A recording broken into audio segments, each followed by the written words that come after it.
Welcome to Tessel Bytes, where we serve you GIS in small bites.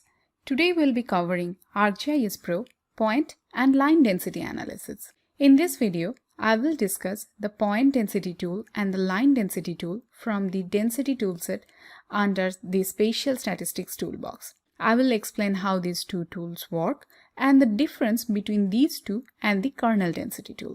Point density calculates the density of point features around each output raster cell. Conceptually, a neighborhood is defined around each raster cell center, and the number of points that fall within the neighborhood is totaled and divided by the area of the neighborhood.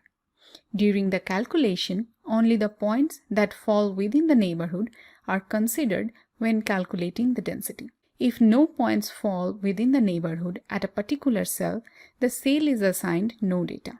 For this exercise, we will be using the traffic incident data points from the Austin city. Inside the tool, the population field denotes the population values for each point. The population field is the count or quantity to be used in the calculation of a continuous surface. For example, an item with a value of 2 would cause the point to be counted as 2 points. If there is no value mentioned, then by default none will be selected and every point will be counted only once. The output cell size indicates the cell size of the output raster that will be created. The neighborhood has many different options. The default is circle.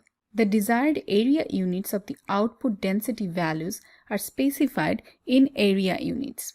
Here is our result of the point density analysis. You can see a high density cluster at the northernmost part of the city and some lower density areas scattered in the other part of the study area. Remember, any clustering indicates an underlying spatial process. We will discuss this result in comparison with the kernel density result in a minute. Before that, let's talk about the line density tool. The line density tool works similar to the point density tool. Instead of point, it just uses line data. It calculates the density of linear features in the neighborhood of each output raster cell. Then the density is calculated in units of length per unit of area.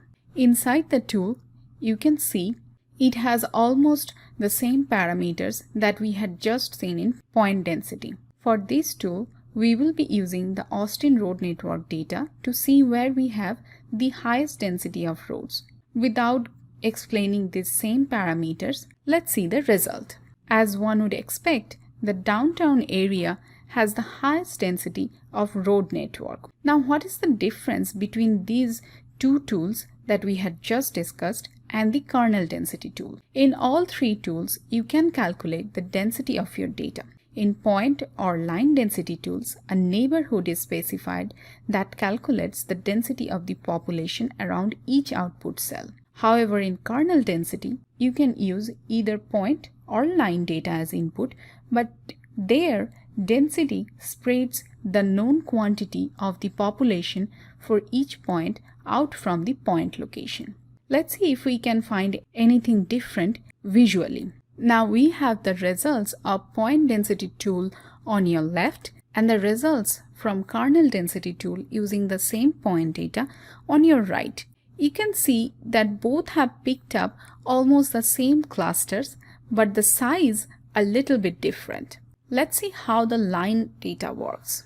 Again, on your left, we have the results from line density tool, and on your right, we have the results from kernel density using the same line input data. Both show high density of roads near the downtown area, but we have bigger clusters on the outside in the results of kernel density. To recap, we discussed point and line density tools, their parameters, and the difference between these two and the kernel density tool. I think this is a great stopping point. This has been Tessel Bytes, where we serve you GIS in small bites. Thank you for watching, and please be sure to visit us at www.tessellations.us. Also, subscribe and ring that bell.